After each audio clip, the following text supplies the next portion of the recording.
Hi students, welcome back to the video class of Business Research Method. Today we are discussing the topic sample size. We all are familiar with what is a sample. A sample is a smaller representation of a large population. So in this video we are going to discuss the concept sample size. Determination of sample size is a very important aspect of research design. So what is a sample size? Sample size is the number of observations taken from a population. So it is the number of elements taken from a population as sample. It is the part of the population chosen for a survey or experiment. So it is the specific part of the population or representation part of the population chosen for a survey. It is the subset of the population selected to make inferences about the population. So we are selecting the sample or the subset of the population for making inferences about the population. So we are making inferences about the population from this subset of population or sample. Sample size must be adequate to represent the population, and also larger the sample size, more accurate the findings from a study. Now we can discuss what are the factors which decide the size of the sample. So the first factor is nature of the population. It is one of the most important factor. Suppose our population is more homogeneous in nature, smaller number of samples are enough. But if the population is more heterogeneous in nature, large number of samples are needed. Now next factor is problems related with the collection of data. The resources available, including time and money, are to be considered before determining the size of the sample. Next is type of sampling method.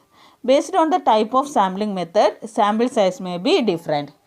If stratified sampling method is used, small sample will be enough. In simple random sampling, more numbers may be selected. Next factor is degree of accuracy required. If we want highest degree of accuracy, we must select a large number of sample. So sample size must be large, otherwise we can select only small sample. Next is availability of resources. If plenty of resources is available, we can select a large number of sample for our study. Next is scope of the study. If the scope of our study is very wide, we must use large number of sample. So at that time our sample size is large. So these are all about factors influencing the size of the sample. Now the next topic for discussion is principles of sampling. There are two important principles upon which the theory of sampling is based. They are principle of statistical regularity and principle of inertia of large numbers. So the first principle is principle of statistical regularity. This law was derived from the mathematical theory of probability. So this principle says that a moderately large number of the items chosen at random from the large group are almost sure on the average to possess the features of the large group. According to this law, the units of the sample must be selected at random. Now the next principle is law of inertia of large numbers. According to this principle, the other things being equal, the larger the size of the sample, the more accurate the results are likely to be. Now we can discuss the criteria for selecting sampling procedure. While selecting a sampling procedure, a researcher must ensure that the procedure causes a relatively small sampling error and helps to control the systematic bias. So, systematic bias is results from errors in the sampling procedure. Sampling error are the random variation in the sample estimates around the true population parameter. So, systematic bias and sampling errors are the two important aspects for selecting a sampling procedure. So we can discuss each one in detail. So the first one is systematic bias. Systematic bias occur from the error in the sampling procedure. It cannot be reduced or eliminated by increasing the size of the sample. So these are all about systematic bias. Now we can discuss some of the reasons or causes of systematic bias. They are inappropriate sampling frame, defective measuring device, non-respondence, indeterminacy principle, natural bias in the reporting of data. So take the first one, that is inappropriate sampling frame. Inappropriate sampling frame or unsuitable sampling frame. If the sampling frame is a biased representation of population, it will result in systematic bias. Now the second one is defective measuring device or faulty measuring devices. If the measuring device is constantly making error, then it will be a cause for systematic bias. For example, if the questionnaire is a biased one, it will result in systematic bias.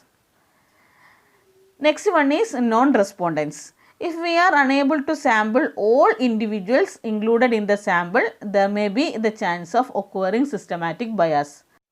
Next is indeterminacy principle. It is also a cause of systematic bias. It means individuals act differently when kept under observations than what they do when kept in non-observed situation. Next is natural bias in reporting data or usual bias in reporting data. There are usual biases while reporting data by respondents. So this also leads to systematic bias. So these are all about causes or reasons for systematic bias. Once again, a systematic bias is the result of one or more of the following factors. They are inappropriate sampling frame, defective measuring device, non-respondence, indeterminacy principle, natural bias in the reporting of data. So the next aspects under criteria of selecting a sampling procedure is sampling error. First one is systematic bias that we already discussed. Now the second one is sampling error. What is a sampling error?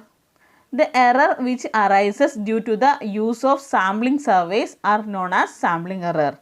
In other words, sampling error refers to differences between the sample and the population that exist only because of the observations that happen to be selected for the sample. Increasing the sample size will reduce this type of error. Now we can discuss the types of sampling error. There are mainly two types of sampling errors. They are biased error and unbiased error. First one is biased error. It is also known as cumulative error or non-compensating error. This type of errors arises due to biased or prejudiced attitude of the informants, enumerator or investigator in selecting, estimating or measuring. Now next is unbiased errors. It is also known as random sampling errors or non-cumulative errors. This types of bias is occurring due to chance differences between the items included in the sample and items not included in the sample.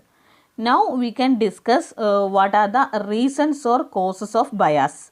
Bias may arise due to the following reasons. They are faulty process selection, faulty work during the collection of information, faulty methods of analysis. Take the first case, that is faulty selection process of sample. Faulty selection of sample may arise due to the following ways. Deliberate selection of sample, which means adopting purposive sampling to select a sample to obtain a predetermined result. Next one is substituting or replacing chosen sample. Replacing a chosen sample to a convenient sample without any proper plan. Next is non-response. If all the items to be included in the sample are not covered, even though no substitution has been attempted. Mostly occur in mailed questionnaires. Now next is faulty work during collection of information. This bias may occur due to poor designed questionnaire, ill-trained interviewer, failure of a respondent's memory, unorganized collection procedure, faulty editing and coding of response. Next is faulty method of analysis. It includes acceptance of wrong method of analysis and improper way of interpretation of data. Once again, there are mainly three reasons for occurring bias. They are faulty selection process of sample, faulty work during collection of information, faulty methods of analysis. Now, besides sampling error, there is another types of error, that is non-sampling error. So now we can discuss what is non-sampling error. Non-sampling error is the error that arises in a data collection process as a result of factors other than taking a sample. Non-sampling error can occur at every stage of planning and execution of a census or survey, such as faulty definition, improper training methodology, defective methods of data collection, incomplete coverage or non-response, improper or ambiguous questionnaire, lack of monitoring or supervising of primary staff, error during tabulation, errors in data processing operation, improper interpretation during analysis and report writing. Now we can compare sampling and non-sampling error. Sampling error arises due to the sampling technique used to draw a sample. Non-sampling error is due to the reason other than sampling techniques during a survey process. Both the errors can be controlled but cannot be made zero. Complete enumeration is free from sampling error but is subject to non-sampling error. Sample survey is subject to both the sampling and non-sampling error. Okay students, now we can discuss some questions related with this area, that is, what is sampling size? Explain the factors influencing the decision of sample size. What are the principles of sampling? Explain about criteria for selecting sampling procedure. What are the types of sampling errors? Explain about causes of bias, and what is a non-sampling error. Okay students, let me conclude today's session.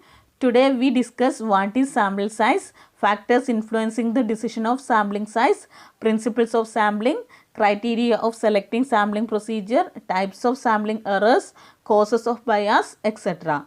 So hope you all get an idea about all these things.